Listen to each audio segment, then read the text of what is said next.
Hey, She Ace That listeners, find us on Apple, Spotify, and YouTube. Every subscribe, like, and follow goes a long way, and I can't thank you all enough for your support. And with that, let's get into today's episode. Hey, everybody, welcome back to She Ace That. It's your host, Alexandra, and what a week it's been. I just got back this weekend from one of my best friends' wedding on Valentine's Day, which was absolutely beautiful, and I am obsessed with a Valentine's Day wedding. I know people are like, oh, if you have a wedding on New Year's or Valentine's Day or when holidays, people, I don't know, have their opinions on it. But it's funny because my friend called me like, a year ago and she's looking at venues and dates. And she's like, oh, this one venue I really love has Valentine's Day open, but like, I don't want to do that to people. And I was like, that is a way for you to never forget your anniversary, especially. But I also think there's such a beautiful thing in celebrating things. Like, life is so short. Like, yes, it's hard to be busy. It's hard to have weddings and bachelorette trips and bridal showers and baby showers. There's so much in life that goes on, but I love being busy. So I love a reason to celebrate things and be able to see my friends and being able to celebrate them for things that I've already been through as well. And I think it's just meaningful when you've already been through it and you've already gone through the stress of planning a wedding, which that is a lot to say the least, especially if you're having a larger wedding. But yeah, long story short, loved Valentine's Day wedding. It was stunning. There was so much love in that room and definitely my favorite wedding I've ever been to. I did give a speech at the rehearsal dinner and it was, it was one of those moments where I'm like, this is important, where we're celebrating the people we love and the chapters that they're stepping into. I started the speech with talking about what a Valentine is, right? And like, a Valentine is somebody, a sweetheart that you choose on Valentine's Day, or like a card you send in the mail on February 14th. And, just hide it to that. If you really want a true definition of it, you don't need Merriam-Webster to explain it. We had an example right in front of us. This whole weekend, like, again, it was a lot. I feel like I'm juggling a lot right now, and some days for me are better than others. And I think it's easy to feel overwhelmed in the world. Like, we have social media at our fingertips. We're getting news constantly that our brains are not meant for. If you have a kid or family, you're busy, you have a house, you're married, you have a job, you have a side gig, like, things feel heavy some days. And I feel like I had that the other day where it was like, there's so many good things happening around me. I was so happy. I was having I had such a great weekend, family and friends. And I think after the weekend, what kind of was over, I was like decompressing. And then I was thinking through everything that I need to get done. And then I just realized how much that was impacting me, of like the taskmaster in my brain versus just trusting myself that I'm going to get what I need to done and I'm going to soak up time with my son. And I think, this world is just so crazy and so fast. And sometimes there's such a beauty in things forcing you to take things slow. Take it one thing at a time. It's in your control. You don't have to let it overwhelm you. I was thinking about transitions, how we navigate endings and beginnings, whether that's in relationships, careers, life in general. And balancing everything right now for me is tough, to be honest. I struggle with that depending on the day and the week. Like, some days I feel so refreshed and I feel like not a never ending to-do list, even though I always have things I want to get done. But like, being a mom to a toddler, working full time, running this podcast, trying to stay connected to volleyball, trying to stay connected to my friends and family. I don't have time for everything and everybody. And I really believe that life is like a constant juggling act. And the only way that we can push through that is when we find tools to help us through that. So I just try to really compartmentalize like what my priorities are for that day. I try to get help if I need help. It's hard for me to delegate. And I think that's, a control thing for sure. But yeah, life's a constant juggling act of chaos. And it's important to slow down and take time to enjoy things. One of my friends and her daughter came over the other night, so we had a play date, and that was like the best thing I needed that day, was literally to sit with her and her daughter and my husband and my son for like 5 or 6 hours and just like soak up each other's presence, watch our kids play, catch up. And after she left, I was like, I really needed almost like that distraction of just enjoying the moment and being present. And it made me feel a lot better. And it was a really great start to my week that I didn't realize I needed so much. So I know so many of you probably go through the same thing. You're coaching while working other jobs. You're trying to figure out what volleyball looks like in your life now, if you're not playing anymore, especially, which is like a whole other mental warp in itself. But it's always, what is coming next? What does my future look like in 5 years? You get asked that all the time. Like, where do you see yourself in 3 to 5 years, 10 years? And I almost hate that question. I do think it's always great to have goals. We can put our mind to anything we want, but it's also exhausting because like life throws you curveballs. You think you're going to be somewhere in 5 years and you're in a completely different part of the world or you're in a completely different situation. And so I don't know. I'm just also mindful with like having goals for myself, but being logical and kind of allowing life to flow. Like it's almost relieving when you let go of trying to control the future and what you think your future will look like. You get married when you're having kids. You get engaged when you're getting married. You get a boyfriend when you're going to get engaged. There's always more that people wonder. And I think it's, again, all positive things. Like life should be full of celebrations and I will take any excuse to celebrate things. But there's also a line where it's like, let's enjoy the moment and the present. And so I'm really trying to work on that. And that's why today's conversation is so important. And I'm so excited for today's guest. This is one of the realest conversations we've had and such a genuine person to be on here. This week's guest is someone who was a part of my volleyball journey and she didn't know it at the time. Hallie Toliver ran the Michigan State volleyball camps I attended as a kid. I watched her play at Jenison Fieldhouse. She was one of those players I looked up to and thought, wow, I want to be like her one day. Hallie was a part of Michigan State's 2017 Elite Eight run, which was incredible. Her and her team at that time, and we get into it on the podcast, was like just such a power team. She was second in the Big Ten in aces her senior year, and then went on to play professional volleyball in various countries, and then came back to the U.S. and played for Athletes Unlimited alongside other Olympians. And if you think that sounds like a fairy tale ending, this conversation is going to give you the real unfiltered truth about what it's actually like to play professional sports, especially volleyball, to chase your dreams and to figure out what comes next when it's done, because that is something that is not talked about enough. We talk about the highs, playing with Jordan Larson, winning MVP overseas, the incredible Elite Eight season. But we also talk about the lows, like getting released by your own college coach from a professional team, dealing with injuries without proper support, and making the really hard decision to walk away from something you love because it's the right thing to do for the chapter you're at in your life. And I give Hallie a lot of credit for all she shared today. It was amazing. We chatted for like another 20 to 30 minutes after we stopped recording. But it just gave me a lot of insight to what these athletes go through and experience. And I think as any job, right? Like everybody's disposable. If you're the best athlete in the world, it doesn't mean you're going to play forever. Same with just full-time work. Like you're just another person trying to get a paycheck every week. Hopefully it's doing something you love. But I do think we also need to check into reality and be like, what is the most important to us? And people will say they want a good career, but I think there's also a beauty in like your home life, right? And other things that are what make life so great, not just working, like slaving our lives away. And if you get the opportunity to do something you love, like playing a professional sport, of course that's a dream. Like most people would say yes without even understanding contracts or anything that goes into it because it just sounds incredible. But it's not always for everybody. And then it is for some, and they just don't get the opportunities. And that's what Hallie and I talk about today. And Hallie's now pushing through, looking into medical school, nursing school. She's like, we aren't making millions like the men's professional sports, and that's a fact. So it's like, what's realistic for the future? And we get her perspective on finding your identity, transitions in life, and what it means to grieve the end of your playing career.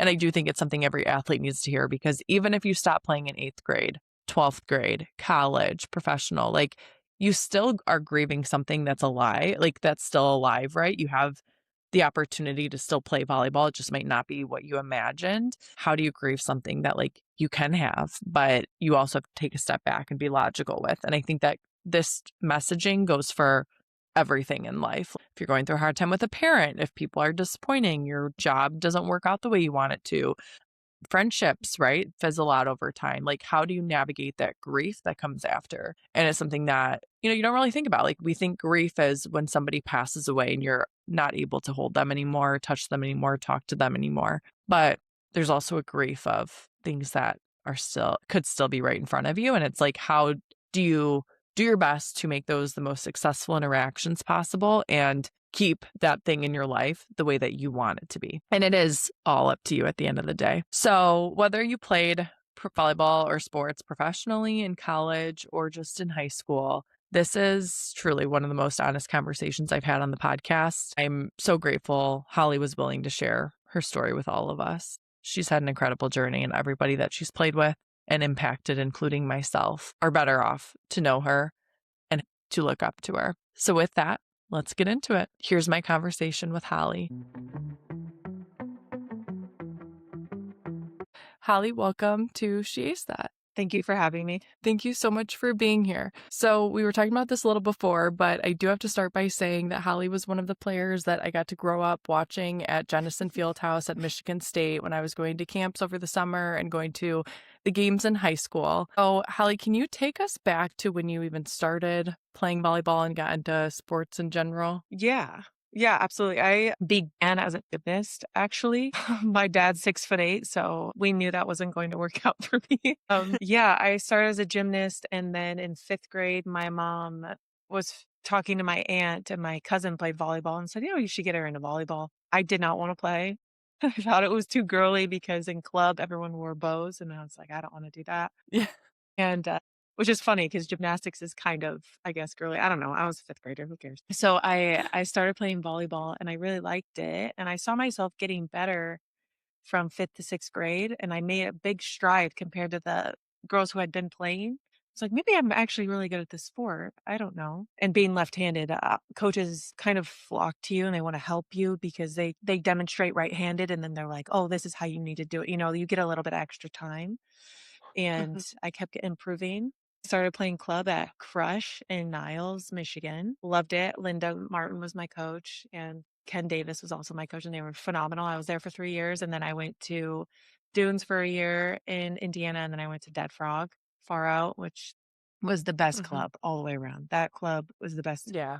ever. I really appreciated Joe Steenheisen. He was our coach there, and he whipped me into shape. I was too slow to everything. And he actually runs the camps, or at the time, he ran the camps at Michigan State. So I had Oh. the same drills. I felt like I walked into college at Michigan State, didn't know any of the names of the drills. She started demoing the drill, and I was like, oh, I did this in practice. So that was nice. But yeah, I started kind of young, I guess. Some people start in high school, but I was lucky to start a lot earlier. I needed it. I needed more time. Some girls don't need the time. I needed the time to improve. And I think it's helpful. Like it truly makes a difference when you start things earlier. But Mhm. as long as you have the best mentors, right? You Yes. kind of had an insight to what things would look like for you or could look Mhm. like you for in the future. And obviously, when you started, you weren't like, I'm going to go to Michigan State and this is how it's going to Yeah. pan out. It's like you No. need that backing, and coaches do make such a big difference. How Mhm. did you decide to go to Michigan State? Was it like just having that connection already, or were you looking elsewhere? There was a big connection because my dad went to Michigan State. Mm. But I didn't want to go to Michigan State because he went there. I wanted to make my own choice. And I Okay. had a very great high school coach. I had mentors in high school and a lot of people that went to college for sports at my high school that were working as teachers. So they prepared me academically. And then when it came to the college decision. This is actually wild. I haven't met anyone that did what I did. At the time, I took all of the mail that I received. All of the email was to my email. Everything I did by myself.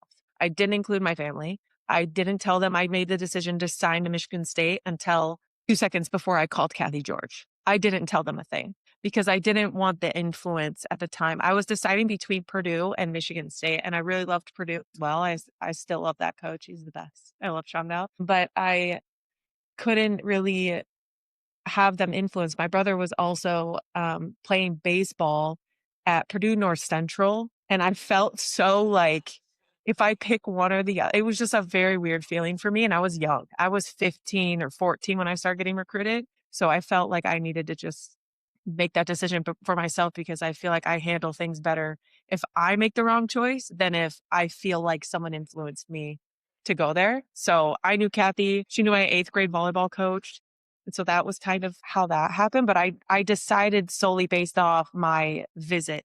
I went on a visit, I met the team, and I liked their goals. And the other recruiting class ahead of me was also very good. And I wanted us to have a legacy going through college rather than just showing up and thinking, we'll figure it out when I get there. I wanted really great players to be next to to continue to improve on. Yeah, absolutely. From motivation and support factor, it's Mhm. important. Team dynamic is everything, and you Yeah. never always know like what you're fully stepping into, whether that's when you're younger and it's club in high school or when you get Mhm. into college, it's like you're stuck with these girls every day and you're working through hard things together and trying to figure it out. And it really makes a difference. So I'm glad that was one of your final deciding factors of really just seeing it in real Yeah. time. And you were there during the 2017 day run, Mhm. which I feel like is really incredible for Michigan State and yourself being a part of it. Yes. What made that team so special beyond just talent? Oh my gosh. Such a good question.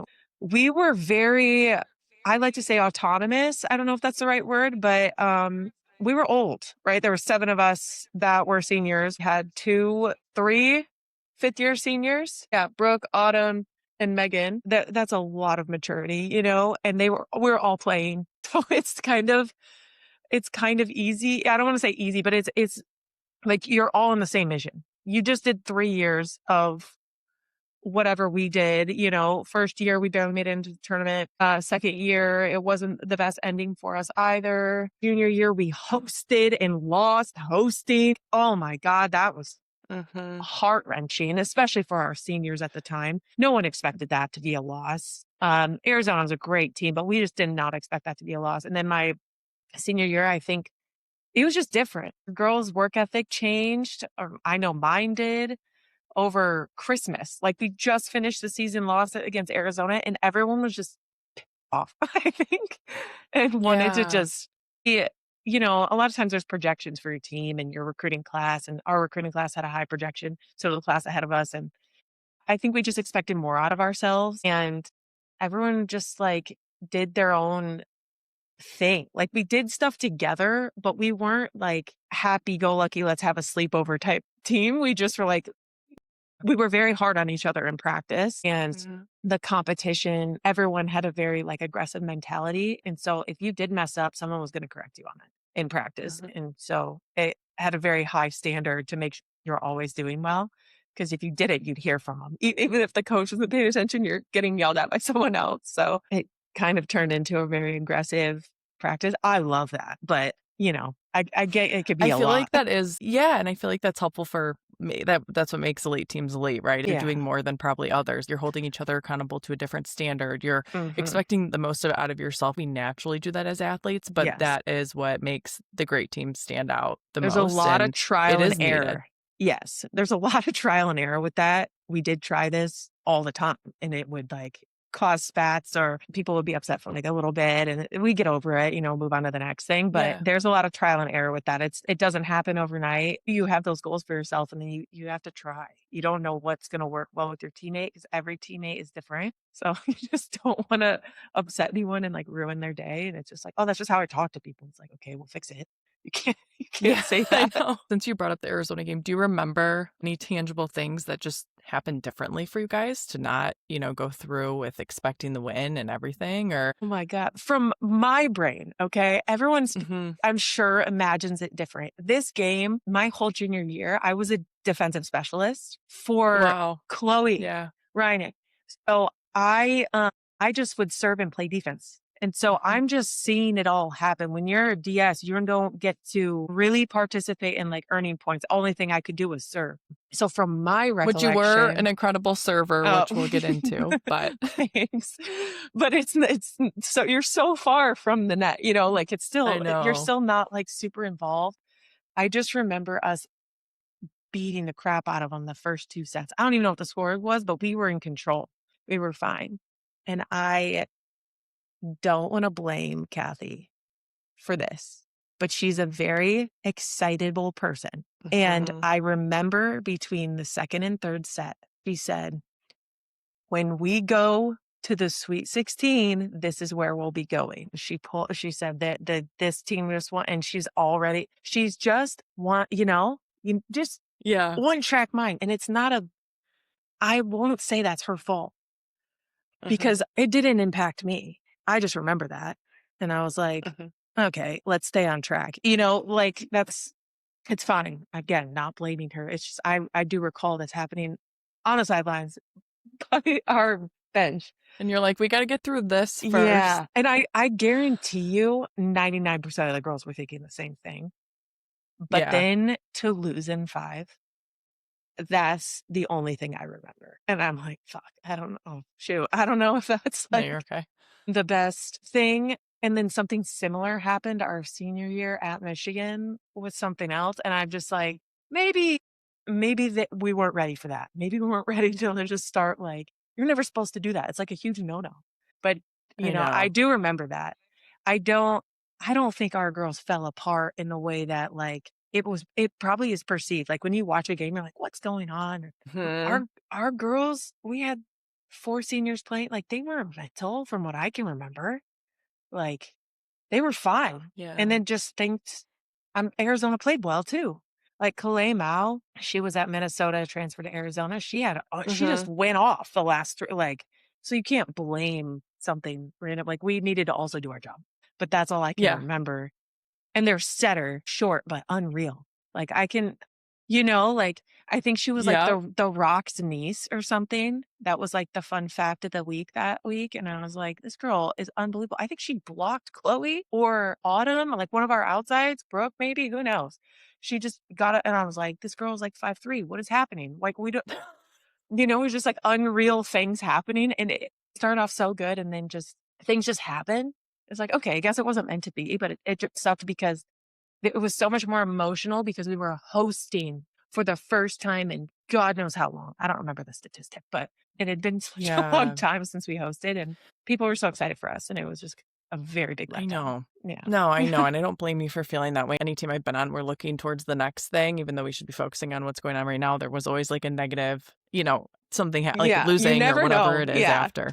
And you're like, you just can't be that way. So I give you credit for that because that is tough. And Yeah.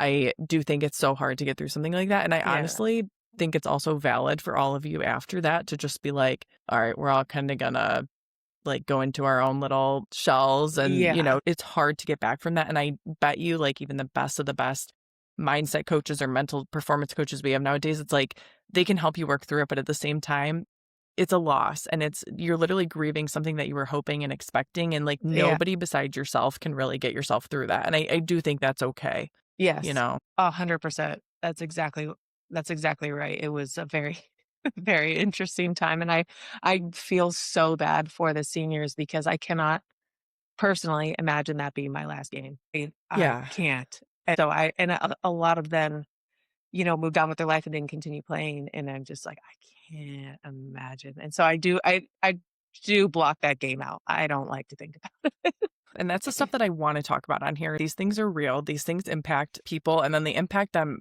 after they're done playing as well. Like you're never going to forget it. There's things that it just reminds you of or you would change. And I'm Yeah. sure, and we'll get into your professional years, and I'm sure that, was a impact for you too then.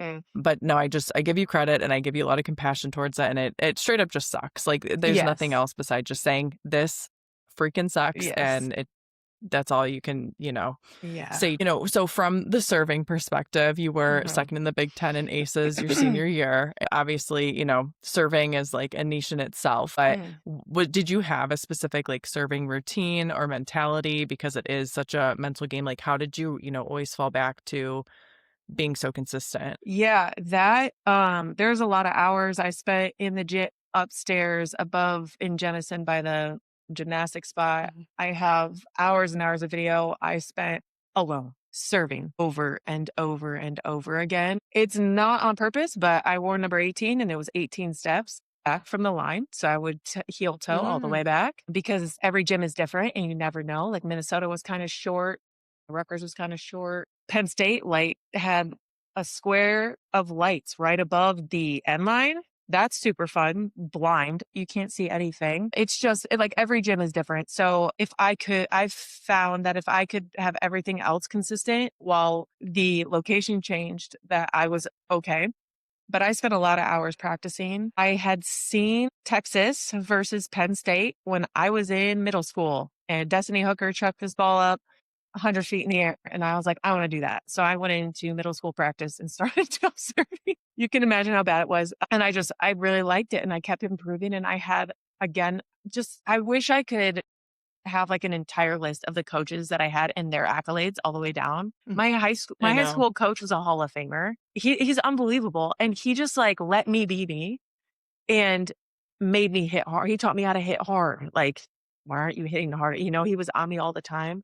And Mhm. so when I got to college, um, the serve was a wild bull. It was out, it was under the net, it was into the antenna, it was all over the place. And I just found that if I, like I said, I minimize the amount of movement with everything else and I hit it at its peak. I started learning how to jump through the end line. I used to go up to the line and jump and land and kind of like fall backwards. And then my ball would go all over the place. And I learned how to create it into like basically a deep back row attack. And then Mhm. it got a lot easier. All of my back row attacks ended up out after that because then I'm just used to like the top spin serve. My serve was my priority, not my back row attack. So it was either in the net or out as a back row attack. But my serve, I started to be able to control it, and it got to the point where I just loved to manipulate it, and it felt like I could control a game, kind of like baseball. You're the pitcher, Mhm. I would see people Mhm. shift because they know it spins sideways, and then I would serve down the line. I got so good at I could hit the line, or I'd be within 2 inches of the line, or hit the corner, or I cut it to the 10-foot line across in front of the left front. Like, I couldn't do that now. I put in so much time, so many hours that I would leave, like, after I serve, I'd leave the volleyballs on the court, while I'm still serving, and now I'm trying to hit the balls that I already served that are sitting Mhm. on the court, and it was like darts. I'm just hitting all these volleyballs, oh my god, that I come into practice, and I'm like, "You're gassed, like, what's wrong with you?" I didn't tell anyone I was doing this. Maybe Brooke knows. Brooke would know, but yeah, I would be up there for hours just like a Hey, that's what crazy made person. you, like, so incredible, though, and it shows that it's up to you, right? Like, you can Yes. better yourself in any part of the game that you want, and once you put that effort in, it doesn't have to be with cameras or people watching, it can be just you, yourself, in the court, and I think it says a lot about your work ethic, but also where you were Yeah. headed. You're like, "This is what I wanna get better at, and how am I gonna do that? And I'm gonna figure it out on my own," and use, obviously, all the coaching that you've Yes. had, but I think it takes people to maybe be a little catalyst for you, but it's really what's in Yes. you to drive the change. I also have a supreme fear of embarrassment, and when I try new things, especially with my serve, like, it's seen as, like, this amazing thing, and I'm like, "No, it's sick," but, like, it's within 85 to 90% in the game. When I'm practicing, I'm going 100%, 110, see where it falls. I'm Mhm. hitting the wall. I'm hitting all sorts of crap in that gym because I couldn't, I don't know, I didn't want eyes on it. I'm like, "Oh, she's, like, not good today," Mhm. like, I just wanted to hone in as much as I could, and then in practice, I'd bring it down to, like, 95%, and then in a game, I had a controlled, I don't know, I pushed the clutch a little bit sometimes in games where I just would close my eyes, like, at Penn State, our final game, I had to go back, and it was, like, game point. It's like, "We're just gonna hit this as hard as we can." Like, it's just probably not a Yeah. great idea, but I don't know. The serve, the more I practiced it, the more I loved it, and when I could Mhm. control it, it was amazing. That's what you like, I think that's what you have to reside on for everything is practicing in a specific way so that you can have more control when it comes to games versus the opposite, and, Yeah. like, you can't go easy in practice because then in a game, you're gonna have to go to that, like you're saying, 90%, and you have to Yeah. have that higher to rely on. So, I appreciate you sharing that. It's Yeah. really helpful, and I do wanna talk about from your transition and ending at Michigan State, Mhm. how did you know you wanted to play professional volleyball? How did you know it was what you wanted, and how did you kinda prepare for that reality? I did the collegiate national team, and the USA is, like, my favorite thing. I was so obsessed. I wanted to be an Olympian, like, it was such Mhm, a cool experience just to be there at mhm. Colorado Springs, and then I played and I did really well.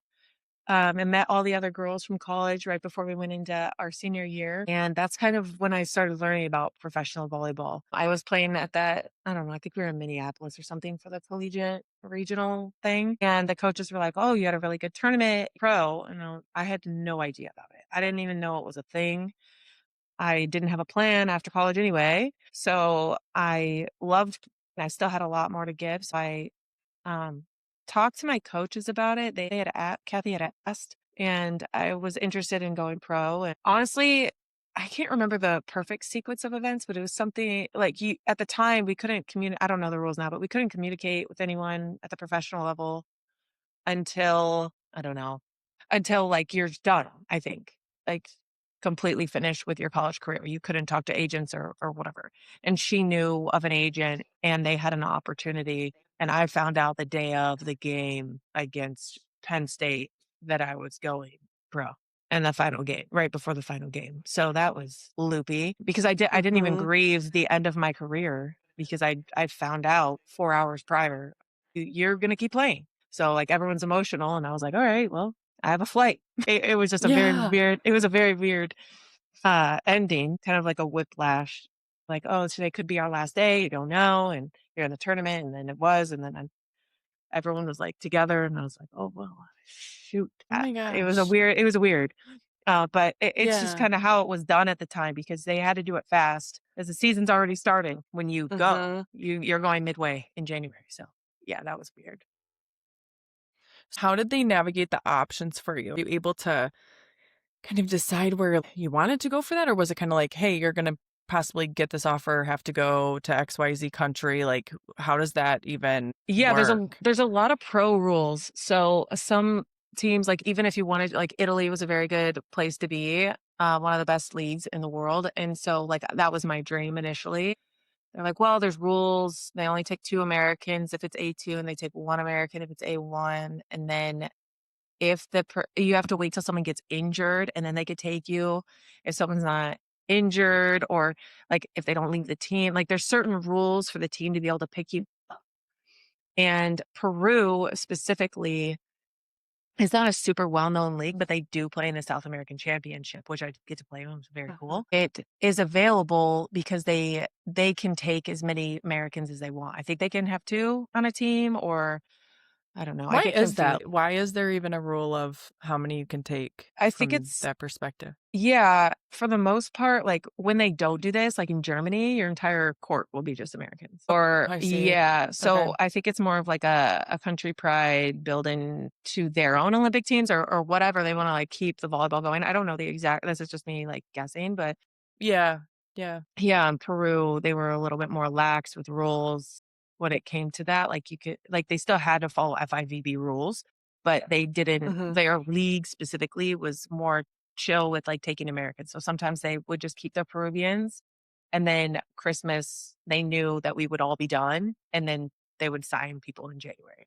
So for Okay. Taylor Sambothi and I signed and went in January together. Like she was at France before that. And then she was at Ohio State the year prior. So she and I went together and we had some other people go. So it was like a very quick turnaround. They're just like more relaxed, I guess. I don't know. Brazil's more strict. Germany's more strict-ish. Not with the people, but they have like other rules. It's very unique. It's hard to explain. Each league's different, but the overarching thing is FIVB. So it's like NCAA versus like Big Ten. They just Yeah. yeah. Yeah. Interesting. I didn't even realize that. Given you played in various places, what Mhm. was the biggest culture shock for you or main struggles? I didn't know any Spanish when I first went to Peru, so that was a big culture shock for me. I was brutal at communicating, and it was really good to learn how to, like, be on your own, take care of yourself. It's very different, like, college, they take care of you. In pro, you show up to practice, don't have anything else to do, so what do? If you're gonna be out shopping all day on your feet and then you're gonna practice like crap at night, like, that's on you, or whatever you're gonna do, go out, like, people are going out and then they have a Hmm. game the next day. You're a professional, so people know who you are, just like college, and they'll take pictures of you and send them, and, like, all sorts of things. So things like that could happen. I think I had a harder time in Europe than I did in South America because South America is still on Eastern time zone. Peru is still on Eastern time zone. So I could still call my family. It was the same. Everything was good. Vietnam was like 12, 14 hours. That was wild. It was really hard to talk to people, but it wasn't that long. It was like a month or two. And then Germany was cool. Like the time difference. Italy, and when I was in Rome, it was so hard to communicate because by the time I get done with practice, everyone's asleep. And then I wake Yeah. up and my phone is just blown up with whatever nonsense. So like Hmm. that was hard to be able to communicate. I'm not a homebody. Like I don't have homesickness or anything, but I would feel bad when my friends and family are trying to contact me and I was just like, I wouldn't respond for like to them 2 days. But for me, it was like, well, I was asleep. I don't know. It's so hard. I give you a lot of credit for that. You're dealing with that on top of trying to perform and prove yourself continuously and earn respect. So in those situations, how do you prove yourself and earn respect when, you have language barriers, you have a lot of other things impacting you at the same time. Yeah. I mean, every country I've been in, they really appreciate when you try to communicate with them in their language, because they wanna help you and they wanna practice their English. So if you can speak a hybrid of their language in Italy, then I did Peru for 2 years, so I spoke all Spanish at that point, and so, like, for volleyball, I'm not fluent. I use Spanish for work now, but I'm not fluent by any means. But I would speak, like, Spanglish or, like, Spanish and Italian mix, like, Italians can understand Spanish, so that helped a lot. They really appreciate that. But like as far as volleyball goes, from my perspective, to get respect, earn respect, like for them to believe that you're actually good, I would just go in at 110%. And I don't think anyone I've ever played with would say that I'm lying about that. I've always been like that.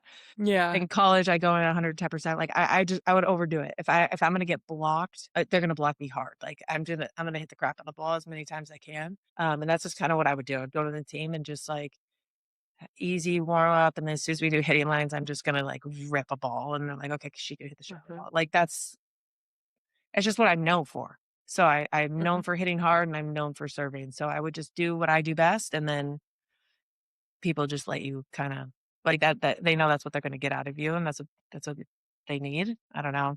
And the coaches just be as like chill as possible, I guess, because there's a lot of new culture shocks, like the way they expect their players to be, and like Vietnam, they expect you to be doing like jumps, like in Michigan State or in the U.S. They're monitoring your jumps, and we're going into a 3-day tournament, and they're like, okay, we're at 8 hours of just jumping, and I was like, I'm not doing that. You have to. I was like, do you want me to play well? I can't.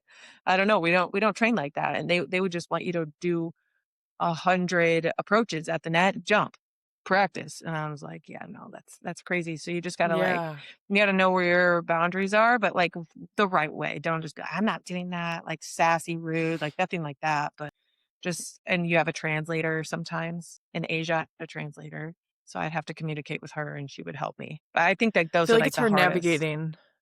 It's hard Yeah. navigating, different expectations too, like that example of how you practice and the efforts that you're putting in because you also need to be cognizant of your body and Yeah. what you're committing to, right? You don't wanna be injured because then you're gonna be out, but you also wanna show that you're Yeah. giving 110% effort like you normally do, and so it's just interesting to see, like, different level of expectations as you go to, it's not getting easier in those Yeah. ways, but it's also you taking into control, like, "Okay, what am I gonna do outside of practice for myself to keep Yes. A my lot of body that. healthy?" And in college, you have additional resources, and I'm sure they do in professional too, but it's just like a different way of Yeah, it's pushing not through great. those. And the physical therapy is not great. They aren't it's not like a treatment center like what we have. Like, college is Mhm. astronomically Big 10 schools are astronomically more equipped than any pro team that I've ever been on.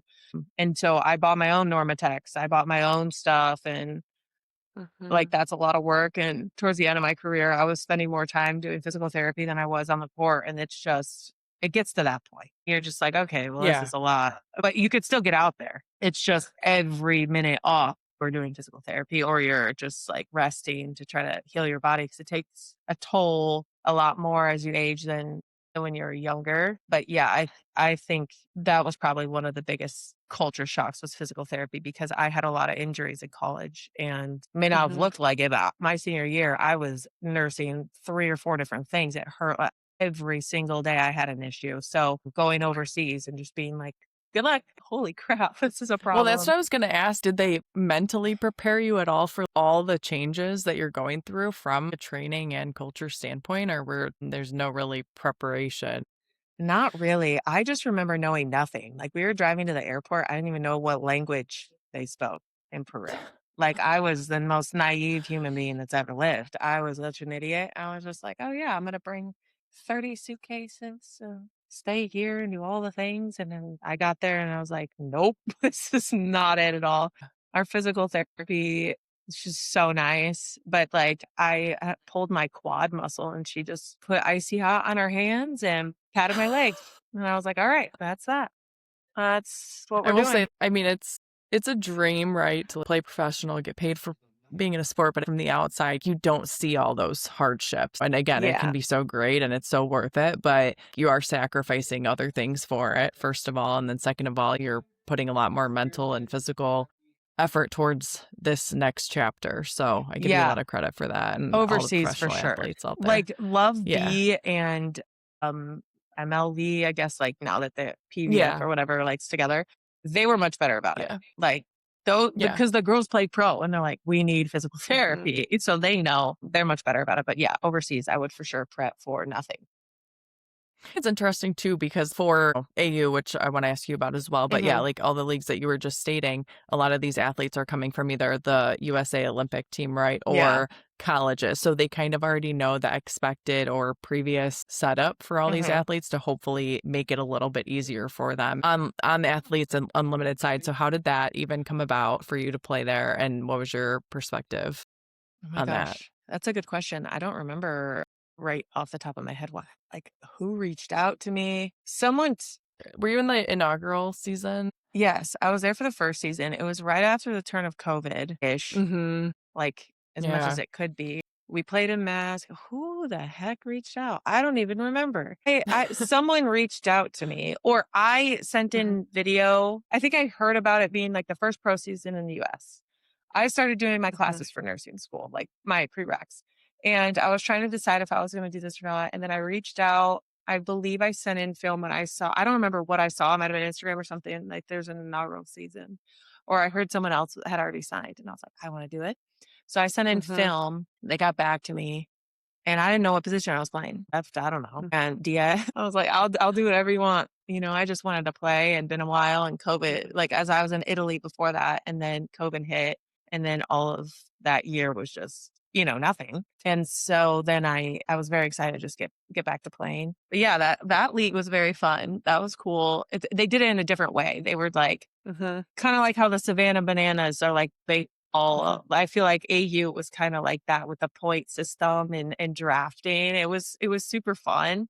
I had a blast there, and I think I ended up as an outside, but I played DS and as a serving specialist, and I was very excited to be around like the Olympians to get to know them better, and that was my first time meeting Jordan Larson, Mhm. and I was just so like I was just so excited, and to have her like draft me multiple times, I was like, oh my God, like I'm doing something right. And it wasn't even to play. It was just like good vibes because I wasn't playing. I was a DS, and I was just like, I don't care. Like riding the wave, we're winning. I'm on the goal team. And I got stolen by Carcelo. And I was like, this is just, I'm getting stolen to sit the bench. Like, I don't even care at this point. I'm getting stolen by two Olympians. Who cares? But it was like so fun. And So then funny. Jordan, my top spin, right? Well, it wasn't working because the ball that we use is like an interesting ball. And so I was like, I'm going to learn how to do a float serve like all the Olympic girls. And I was practicing with Jordan one day, and I just like, I got a hold of one, like, I hit like four out of bounds, like over her head, 10 feet above her head. And then I got a hold of one and shot her in the shoulder. And she goes, if you can do that, like you'll be fine. And so I just practiced like every day trying to do that. And I ended up being a serving specialist, and that was float serving. So that's why the float serve That's existed there. awesome. Yeah. Kind of funny. Yeah. That's awesome. It is a refreshing experience. It's a new way to work in a team dynamic for sure, given Hmm. the redrafting and everything. I feel like it makes it more fun, though, in a way, too, because it's not as rigid of a team. There's pros and cons to it Yeah. for sure. It'd be ideal to get a team and to get the rhythm, but then the other side of it keeps it lighter a little bit, even though you're still all there to really try to win and especially get Yes. individual points, which I think is such an interesting part of that, especially. Yes. Yes. There's a lot of stress for the girls who are like top. And I'm sure Yeah. for like Jordan, from Jordan's perspective, like she was like MVP in the Olympics, right? So for her, it's not, she can't lose. She has to like focus up and be very good. And I don't know if she felt that pressure. I never asked her, but I'm sure she did. Like she doesn't want to lose to someone who's not on the Olympic team, or, like I wouldn't. I'm supposed to be the Yeah, I best. This know. is why I'm on the team, I and know. and she It's so she true. she ended up, doing the whole thing. But yeah, it was really cool. And I got to meet, Bethania De La Cruz, and just being around all of these studs. I was like, it's such a dream. I'm such a volley nerd. And I was just like, yeah, no, whatever you guys want. I will dress Yeah. up for the sidelines. I don't even care. I love that. That's awesome. It's really cool to see how it's growing in the US, especially like people really want to buy into it. The professional leagues in general over here. So it's fun to just see the athletes that have opportunities to still play after college. When you were like, I didn't even realize that was an option at the time or Yeah. really much about it. And then it kind of fell into your lap. And there's ways to keep the sport, especially at higher levels in your life if you want it. It's just finding the right people to talk to and Yeah. the right path for And they yourself. can stay in the US, which is just it's such a big deal. You wanna stay. You Hmm. wanna be a big deal in your own You do. country. You're famous overseas, and then you come home, no one cares. And you're just like, Yeah.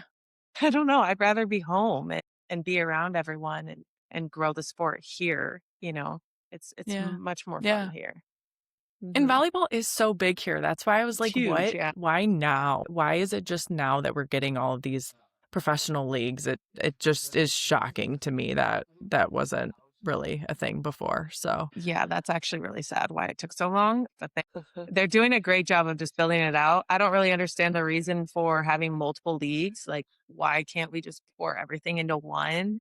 But everyone has their own Yeah. idea of like what they want to do, how they want to do it, and we're gonna see what it comes to be. Because I think eventually you gotta have one, you know. Yeah. So Yeah, it's super interesting. It's gonna be interesting. Like, it's just the start, and it's like in 5, 10 years.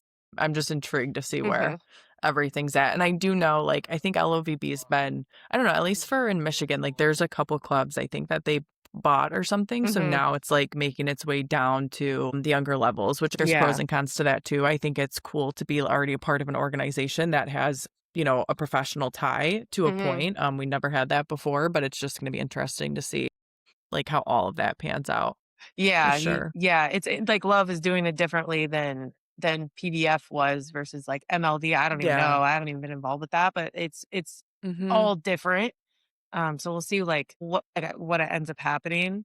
I'm pretty sure the NFL started off like this way. Yeah, like a couple leagues like the AFC, NFC, and then they just kind of became the NFL. But I feel like that's Yeah. what's going to end up happening. It has to. Mhm. Yeah. Yeah. Did you play for Grand Rapids here? I did. I signed with them. I don't even know when. Like them May the year before. And I came Yeah. there in what was it? The fall. We did like preseason training. I was there in January. Got released on my own college coach. Awesome feeling. Highly recommend. And then assigned to I got an invite to Vegas and I was there for I did like a week. I did 5 days there, but we only had like 3 days of practice. And they're like, yeah, we don't see enough of you to know. And you can go. Yeah. So that was it. My experience with it, unfortunately. But Yeah. I loved all the girls I met. I thought they were really great, especially in Grand Rapids is where I spend most of the time anyway. And I wasn't in Vegas long enough. And Vegas was stressful. They had like way too many players, so they were still trying to cut. So when I walked in, they were just like, another one, like it Yeah. wasn't a warm welcome. But after like, meeting Alicia Glass and hanging out. Oh, Molly McCage, yeah, I played with her. Like they were all they're great. They're cool. Like there was no issue there. I didn't have a problem, but I Yeah. could see the stress, like, it's your job, and then someone else is coming in to take your job, and you're just like, "No."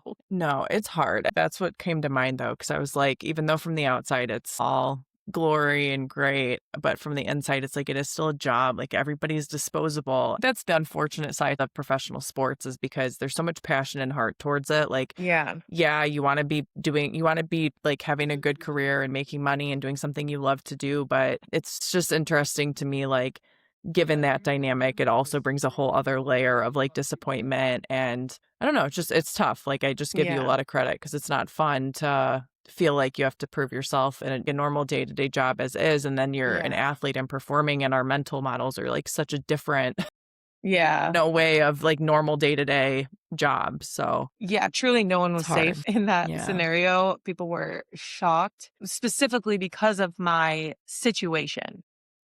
Yeah. I didn't expect it. It was very shocking. I was at, like, that meeting with Kathy, I literally didn't react. I was just like, "What? What do you mean?" I didn't even know what she meant. I thought she meant she was putting me on, like, the IR. That's like I didn't know she was, like, letting me go. So then that was just, Yeah. like, a whole other thing.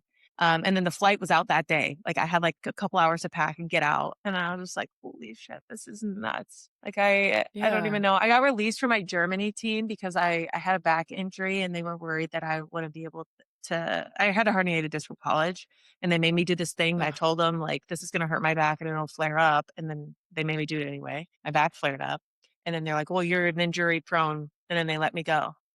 I was like, "Okay, whatever," and that's when I went back to Peru for a second season because they were still available. But, yeah, I had never been released for my lack of ability to be a good volleyball player, and I'm very self-aware. Like, I know when I'm bad. Yeah. I know when I'm good. Was I the best ever? No. Was I that bad? No. So, like, that's just how I feel about it, obviously. But it's just something that you deal with. Um, as a pro, like people are going to let you go. You're going to have to move on. You're going to make that decision if you're going to keep playing. Like I said, I had been deciding to do my nursing program and Yeah. possibly med school because I'm crazy. And I just was going back and forth with volleyball, and I don't have an off switch. If I play volleyball, I can't do school. I physically can't be good. And so now that I don't have volleyball, I have a 4.0 in all these classes. And I don't think anyone from college would believe me because I was just That's so funny. not that student. But No, but I now I think that am. goes for yeah, I think it goes for everything though. It's like you always should have a plan B, right? Like what are other things you're passionate about other than the one thing you're doing now? You And have to so discover that that because goes you didn't for have time to figure it out before. yeah. Yeah, it's so true. In volleyball or sports or anything is just your full life. You're just like tunnel vision in that until you're like, oh, I could have another passion or hobby outside of it. And a Yes. lot of times we don't even think of those other options or opportunities until we're kind of pushed into it. And everything happens for a reason. Sometimes we think we want to be in a space where there's something that pushes us to the next thing and it's for a genuine reason. It's just we don't always see those in the moment. I was down bad after that whole experience in Grand Rapids, especially because like so many people were like, "Oh, Holly's coming home." They made a big whole debut for Alyssa Garvelink and I, like coming home, playing together again. Mhm. Gar hadn't even been playing. Well, her last name's Jensen now, but you know, I didn't play with Mhm. her like that. Garv hadn't even been Yeah. playing overseas. She popped out a baby. Like this girl is superhuman, comes back, starts playing, and I've been playing overseas just to like be released. And I was like, holy crap. Take anything away from her. She's a baller and has always been a baller. But it was just such a bummer. Like I was so excited to play with everyone. And when that kind of stuff happens, you're just like, oh my God. It was How so, do you get through that? my How do gosh. you give yourself grace and understanding and like, no, I, it's not you, right? Like it isn't, it's not, like, even though it feels personal in the moment, we take everything yeah. personal Yeah. as athletes, but I yeah. took it super personal. Hmm. I spoke to Kathy twice after that because then she saw I got released from Vegas and she felt horrible and called me again. And it was obviously like, if there's anything I could do, whatever. And I just wasn't in the headspace to at all take that in. I get very busy.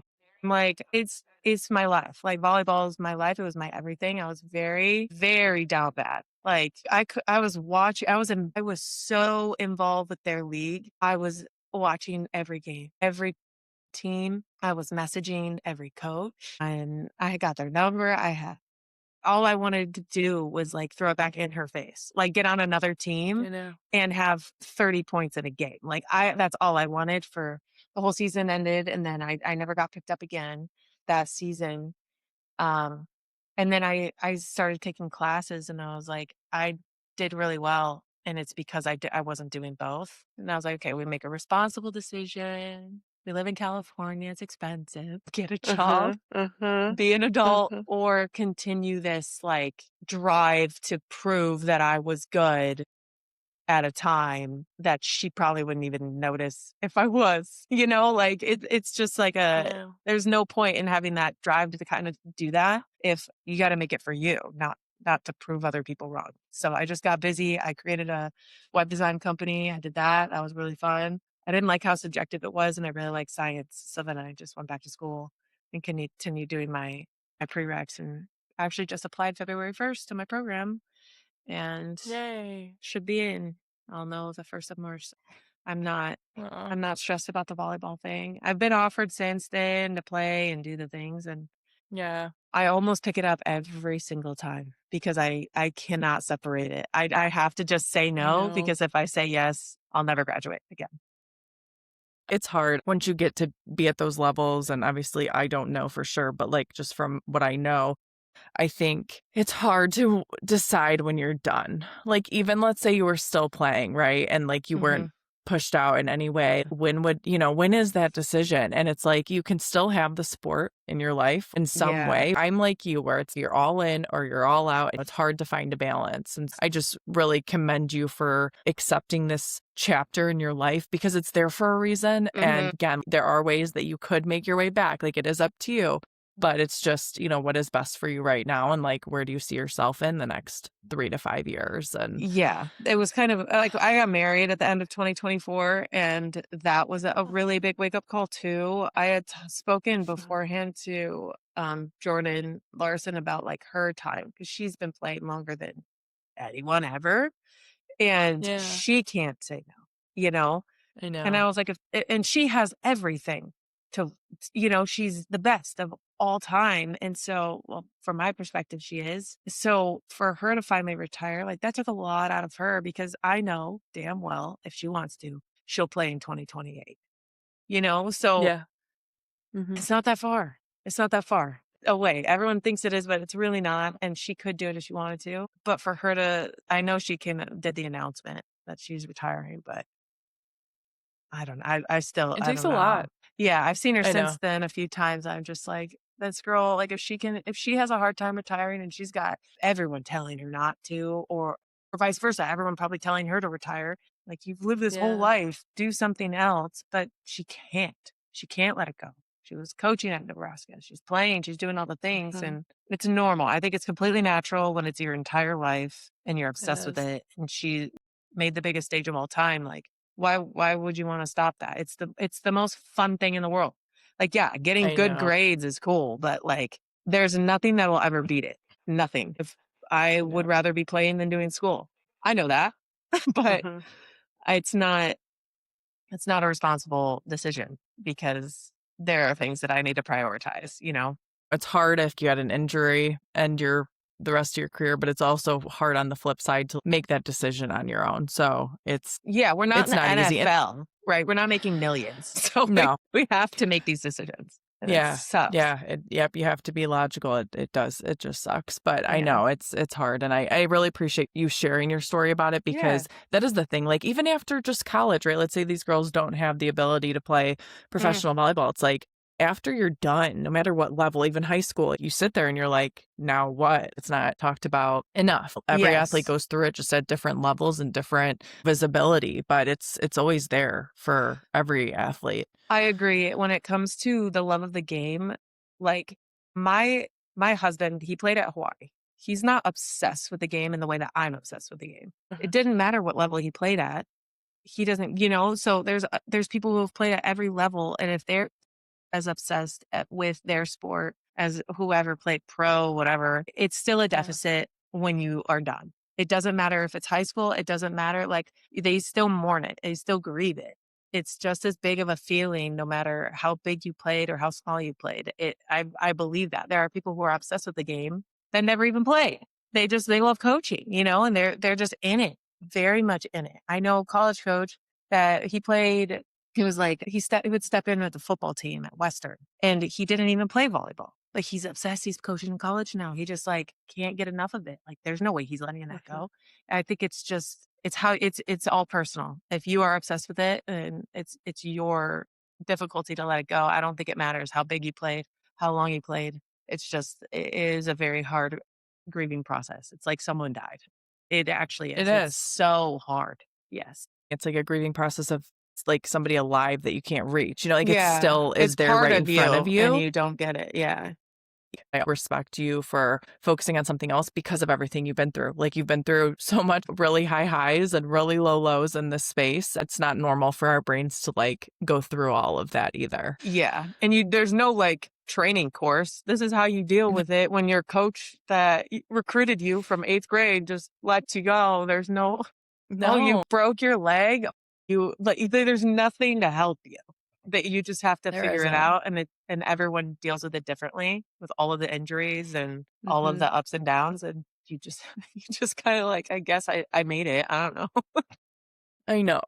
But like, you did, like, you've accomplished so much. And I hope at the end of the day, you look back and you're like, I don't know. I really hope you realize how many people you've impacted. Like even me, like you impacted me. You impact so many people you don't realize. And I hope that is something you take from everything that you've been through, is the positive influence you were on so many younger girls that were like, I want to be her one day. And that's how I felt for you. Oh So my gosh, just thank take that you. for what Yeah, you that will. helps. That'll help me in the library later when No, you're amazing and you deserve the world. And I'm really excited for you about your program too. And so I'm crossing my fingers for you for March, and it's going to be a great chapter for you. Is it for a nursing program? Is that what it is? Yeah, yeah. So I want to go to nursing school. I was looking at PA school for a while, but there's a lot of Mhm. more prerequisites that I need. So while I was doing that, I was like, okay, well, I'll just go to nursing school, get my RN, work as I'm doing my prereqs. And then as I was doing the prereqs, I was like, whoa, I'm too short from an ND. Like, let's just go to medical school. But we'll see. I'm floating the idea of CRNA school. I get my experience in the ICU as an RN, that which is anesthesia. But if I don't like love, because I still need a shadow anesthesia, I'm not sure if I would like it. If I don't, then I would just do MD because then I could pick like whatever I want to do. But Yep. I don't know. I don't know. We got tons of time. We'll Yep, figure it you out. do. And I'm excited for what the future holds for you. And we need Thank people you. like you in that field. It's hard, but it's amazing. Like I have some friends who are residents. They just finished med school last year. It's important. We need Yeah. good people who care. Yes, I think it's just so busy, it's so fun, it's so quick. Right now I work as a Hmm. CNA, which is like literally just cleaning up patients, right? But you see so Hmm. much when you're involved in that. And I just Hmm. keep getting more excited about it. So if you like it doing that, then you're gonna like it doing other things, you know? So Yeah, yeah, we'll see how it absolutely. goes. Awesome. I'm so excited for you, and I'm going to keep tabs on you of your future. Thank you, thank you. Yeah, I hope it turns out. It will. I'm manifesting it now for you. You can look back at this episode in 5 years and be like, oh, I did the dang thing. Oh my So, gosh, yeah, that one question is going back to little Holly mhm. and before, getting into volleyball, getting into like everything you know now, is there anything you would go back and tell her? Ooh, that's a good question. I immediately go into like training mode. I'm like, oh, just work on defense early. That's work. My gosh, I don't know. Probably like everything you think you're gonna do, you're gonna do. Cause I knew young I was going to college for volleyball. Mhm. It sounds bad, but I did. I was like so sure. I was like, I'm going. I didn't have any training. I was like young and I was like, yeah, no, I'll go to college for volleyball. Like I never had a miss in my head about that. I wasn't concerned. It wasn't like a arrogance, pompous, anything. I just like wanted this thing. I'm gonna go get it. So I guess just like you're right. You you did everything you wanted to do. Yeah. Maybe be more relaxed. I was very high strung, especially in college. I had such goals for myself and I felt like no like there's no way I could do it unless I was just ruthless. I felt like I had to be ruthless, had to be aggressive, I had to be this and there's space to have fun and be chill and my nature is more relaxed, but I never got to feel that because very stressful environment and you're in college, school, whatever nonsense you're dealing with on a daily basis. You're stressed, you're tired, you're everything. You got a game, you got another uh, plan. I wish I would have been more like, it's fine. You'll be fine. It's not that big of a Yeah. deal. You know, I didn't have that meter on me as a kid. When I was Hmm. there, I was just like, I need to work as hard as possible, kill myself in the gym, like doing all this like I was just a try hard. Well, I mean, that's how I feel like we're brought up though, especially then. Like we didn't really have all the mental performance things they have now, where it's like, how do we work through Yeah. this with tools? It was like back then. It was like perform, perform, perform. Hmm. You get through it and you figure it out. Like, if you're going to college, they're like, "Well, she better, like, be good, show out, do whatever, Hmm. what are her stats?" And I was just so Hmm. hard on myself. I got a call from Kathy. I'm already committed to Michigan State, and she read, a news article of me for we're going to state for volleyball, and she read a news article. We won in 5, and I didn't play my best, and I was just, like, kind of a head case, but I had set every ball. And I got asked, like, how the game went, and I was like, "Oh my god, like, that was nuts, like, we lost, we won, we lost, we won, and then we end up winning. I feel like I could have improved or whatever," and I had 47 points, and I said I felt like I could have done better. I was like, "I wasn't aware. I wasn't aware." The Yeah. game we were point for point. I'm like, I didn't know that. And Yeah. she called me out. I was like, if I ever see you do another interview, you say you wish you would have done better and you almost had 50 points in the game. I was like, geez, I was like, and you're just like a 16-year-old kid. I was like, I don't know. I thought like I Yeah. didn't do well. Like I was getting kills, but like they weren't moving toward I tipped it or whatever. I was like, I don't know. That wouldn't have fallen against like you guys, and I was constantly worried about what I would look like in college. So yeah, Yeah. It's funny how like stats versus how you're feeling in the game, they don't always match up. yeah, You could have the best or worst stats and you could be feeling the complete opposite. And that's, I think the point of stats though is like to actually see the tangibles and like take away from the mental and emotional side of it. That's also a yeah, huge factor too. If you felt like it wasn't a great game, it wasn't a great game. That doesn't yeah. mean you didn't play your best game. There can be two truths to it. Yes, absolutely. It was a very weird feeling, and I didn't know. I was a kid. I was like, I don't know. Yeah, you're like, as we get older, we look back and we're like, oh, okay, that makes sense. I wasn't counting, like I had no idea. You don't get mid-game stats like you do in college. So I was like, I'd probably have 15, 20 points. I have no idea. You know, Yeah. Yeah. I didn't That's so know. funny. Last question for you. So, if you could go tell little girls today who are dreaming of playing college volleyball or professional volleyball, what would you tell them? I always say this to people because they are like, I'm short, so I have to be a libero, Mm, whatever. I don't believe in mhm, that. I think that if you work on your hops and bunnies, that you could do whatever the heck you want to. I am so in awe of these outsides that are undersized. I don't care if you're mhm, undersized. They're better if they're beating me. I don't care. I'm bigger than you. You're beating me. Who cares? Who cares? You're better. yep, That's fine. I think that size doesn't matter when it comes to it if you train your jump and you just get better. And the number one thing is don't get stuck in a position. I've played every freaking position on the court, no matter mhm, what. Like all through my career in college, I did do every position but middle. At some point in a game, I was one of the positions minus middle. So don't get tied. Just love the sport for what it is. Like just be a tool, be a utility player, and just get good at everything. You're not a setter. You don't identify as a setter. Like just do mhm. something else. Don't be a setter that sucks at defense. Get good at everything. Yeah, It absolutely. happens. They get stuck in the I'm this, I'm that. Stop I being the know. middle that sucks at defense. Like play Mhm. everything, be good at everything. Just we had this real I'll finish with this. Sorry, I talk a lot. But No, you're okay. Thanksgiving at Michigan State, we would do a thankful practice or like a start of practice Mhm. where you like would be thankful for your teammates. So everyone plays a different position and we would put our liberos in the middle. We would put our middles in libero. We would switch everyone around. You're a setter, you're this, and you have to learn to appreciate your teammates because now you know their job is actually hard. You can't just yell at them all the time and be like, why aren't you closing the block? Because their job is hard, you know? Totally agree. And I think that that was really cool. That I always talk about that with I was coaching club last year. I always talked about that with my players, and I'm like, okay, we'll do a thankful practice. If you're gonna keep yelling at your teammate, Yeah. you can't do it better than she can. I'll tell you that. Yep.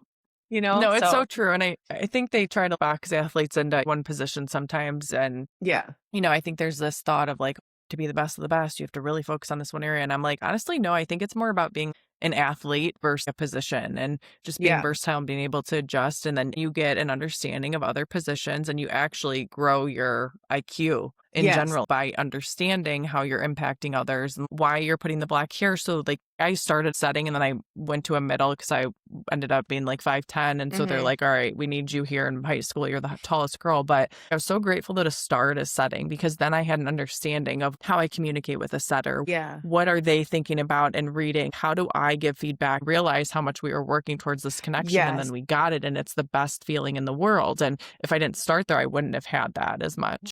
yeah, 100%. Their jobs are way harder than you realize until you Hmm. do it. And like Yep. I always defense, I always pride myself on like trying to cover the hitter. When I was a DS, Yeah. I was in there. I'm like, you're not getting Hmm. this error. You're not getting this error because I don't want this error. And so and people knew in college, especially if I got blocked, I'm immediately like, why are you covering me? Yeah. Because I'm I in there know. covering you. So Yep. and it's my fault. Like I Yeah. shouldn't have gotten blocked. I always blame myself for getting blocked. I'm like, it's not the Oh my blocking. gosh. It's me. You know, they're No. not good at blocking. I just suck at hitting. But yeah, that's No, but then your back row players can tell you where the block is and what's open. Yeah. And then I got better at that too. When I became a DS Yeah. and libero, I was back there going line, cross. And then even to this day when I Yep. play, I still am communicating that, but I didn't do it until I was a libero. I didn't.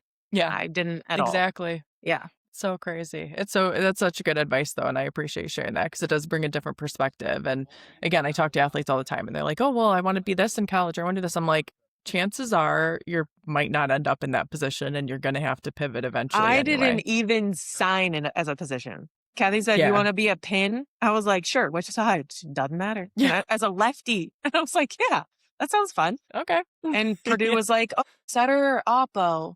And I was like, "Those are my only options." Kathy had put me in for I'd go in and set, and it was just like hodgepodge, always. Mhm. Just like a miscellaneous day for me. I didn't care because I think mentally too, when I was bad at one thing, I would tell myself I'm the other position. I'm like, "Oh, that's because I'm an outside. I'm not a right side." Yeah. And then I would go the other, and I would just like trick myself into being like, whatever. I think it helps. I think it helps a lot That's actually mentally. great advice. I've never heard somebody say that, but like Yeah. play all of them so you can blame it on elsewhere of what Yeah, you're doing wrong. exactly. Exactly. You just keep trying to get better. And then, I would for everything. I use it for everything. Suck at hitting that day. It's Yeah. fine. I'm a DS. It's literally not that big of a deal. I love Yeah. that. I love that mentality. Yeah. Thank you so much. Thank you for sharing everything. And I just appreciate you sharing your story here. It means a lot. Yeah, of course. Thank you for having me. It's so fun to Always. be I on a could talk. pod. Thank you, Holly, so much for joining She Said this week. Thank you, everybody, for joining in, and we will see you next Wednesday. Thank you so much for having me. It was awesome. Thank you.